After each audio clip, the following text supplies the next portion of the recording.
is Vivica Williams, and you're watching Head to Head. It was a difficult year for Ukraine in terms of foreign policy, with Russia continuing its military presence in Donbas and starting an escalation in the Azov Sea. Most Western countries were strong in their support for Ukraine and condemnation of Russia. To talk more about the international reaction to Russian aggression, we welcome to the studio Bohdan Ferens. He's a political expert and board member of the Coordination Committee at the Institute for Democracy and Social Progress. Hello, and thanks for joining us again, Bohdan. Hello. So let's jump right in and talk about the most recent press briefing done by Germany and France. The spokesperson reiterated their support for Ukraine and their call for the release of the Ukrainian sailors being held there. So how influential is the French President Emmanuel Macron and German Chancellor Angela Merkel? Thanks for this question. I think now Mr. Macron is not so influential at all. He's having some issues at home. And he has a situation inside the France. But when we are talking about the support and common position towards Russian aggression, of course, two main countries in the European Union are Germany and France. They are quite strong in this fight against Russia. Normandy 4. Yeah. Right. But why? Because economical relationships between these two countries, their economies are quite strong.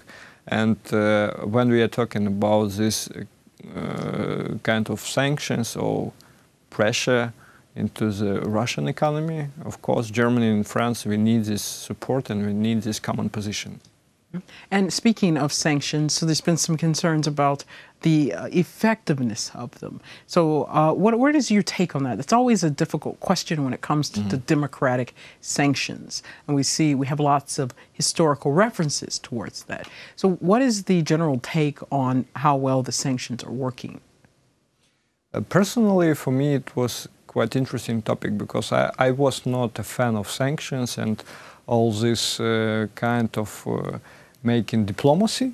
But if you are talking about the situations that we have now, on the one hand, Russian aggression, Russian power on external market, and on the other hand, Ukraine, quite weak country, unfortunately, and our partners in the West with their own problems, internal problems. One of the instrument that can be used in this regard, of course, it's a sanction instrument. But for me, I think in Ukrainian expert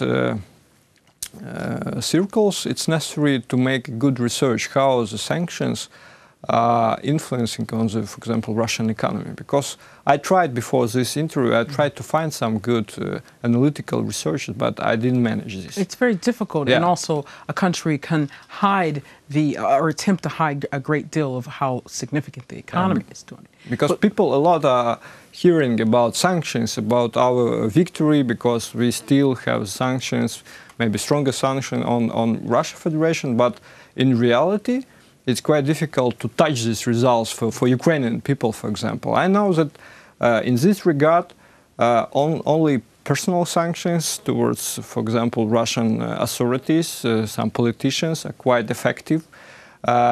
Economical sanctions and in the energy sphere. If you are talking about Nord Stream 2, if you are talking about some contracts with different companies between Russia and the companies from the west part, of the European Union, I think it's quite of a big headache for the Russian authorities, for Mr. Putin too. Yeah, absolutely. I can totally see what you're talking about and agree, because the target specifically what would hurt Russia, and that being especially in the energy sphere, which has been difficult, especially with Germany and Nord Stream 2.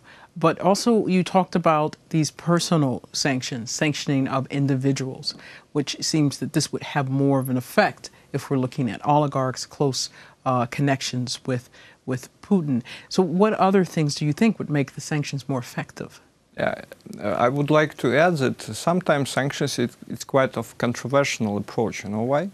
Because at one side, on the one hand, for example, in the European Union, they are not able, for example, to provide some military support for Ukraine and so on and so on. That's why for EU member states, sanctions are quite appropriate instrument. But as we know, for our diplomatic corps for Ukraine, sometimes it's not so easy to have this common position in support of these sanctions, because Russia Federation is quite strong in diplomacy, in bilateral relations with different member states, for example, from Balkan, for example, with Hungary, with other countries. Well, and soft and hard power as well. With Italy, really, for example. Influencing in media has been something that they use media, very much. of course, and all these factors are influence on the situation inside the EU member states towards this mechanism. But from the other side, sometimes sanctions are influenced a lot, not only on the political elite in some concrete country, but on ordinary people too. And these people can suffer, can be frustrated, not only by their own government, but some enemy. And for Russian people, I think not a lot of people quite understand what is going on. That's why they can be more mobilized around the Putin's friends and suffer at the same time, but against the position from the West. That's why it's quite controversial mechanism. Absolutely. And let's switch gears a little bit and talk about in the UN. So Ukraine has the idea of, let's talk about the peacekeeping mission that's being called for. And this, unfortunately, was vetoed by Russia, as could be expected. But there's the idea of resubmitting this resolution to the Security Council for a peacekeeping mission, but to add in there the requirements of the Minsk Agreement. And the thinking behind this is that if Russia were to veto this peacekeeping agreement that has in there the fulfillment of the Minsk Agreement, then this would in essence show that they are vetoing this entire mechanism that they've agreed to over the last 4 years. What is your take on this? UN is very complicated situation with this organization, and we know why. You mentioned about the Security Council, absolutely. Security Council procedure, and if Russia has this right of veto, it's not possible just to change something. That's why a lot of experts and politicians are not so happy what is going on now inside this international organization. Yes. But for us, I think one of the main priorities is to strengthen our presence in different resolutions and trying to use different windows in these quite bureaucratical procedures. That's why I'm not confident that it will work. Because when we are talking about Minsk agreement, it's like nothing has been done at all. Right, but maybe taking it to a higher level is maybe there's some the belief behind that is taking it from just mainly the Normandy 4 format to a higher level and putting it on this higher international stage. Yeah, only high level. First point. The second point: who will be able just to re-establish maybe the dialogue between different parts, different sides. Germany, Angela Merkel, she mentioned about her last term to be in council. That's why, for me, it's a question. Macron has their own problems. For us, just to propose this initiative, we are not so influential, unfortunately, now. For Russia Federation, I think they are not so happy to do this at all. That's why... and there's some waiting, it seems, until seeing the results of the March elections for presidential elections in Ukraine. There seems to be a lot of attempting to hedge until that time to see who will be in power and if this will change. Yeah, two main factors will influence on this situation: with continuation this Minsk agreement format or finding some new. Whereas the one factor is the election elections in Ukraine, presidential, parliamentary elections. And the second factor, unfortunately, is possible escalations of the conflict.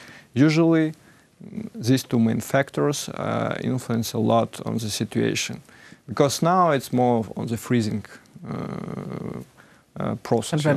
Trying to, yeah, it's definitely frozen, especially when it comes to communication from the Russian side on exchange of prisoners, which has been almost non-existent.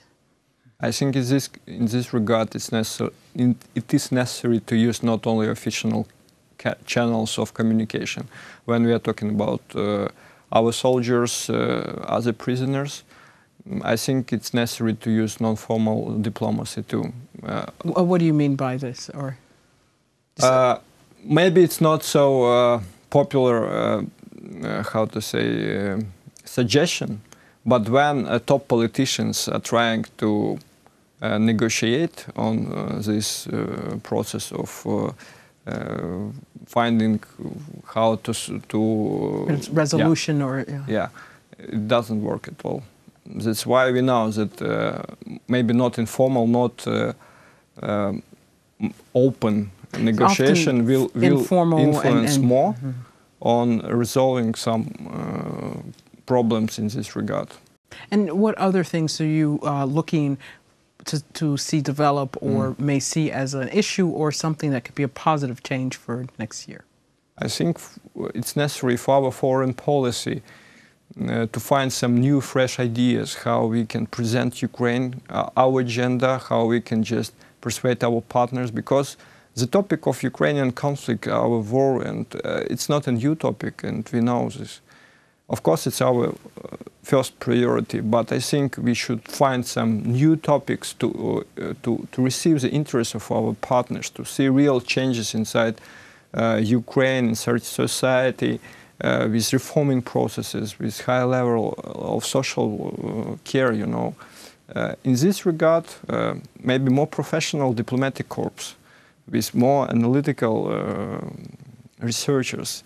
It's necessary to find these new approaches, as you mentioned, in UN, in other bodies inside for our embassies.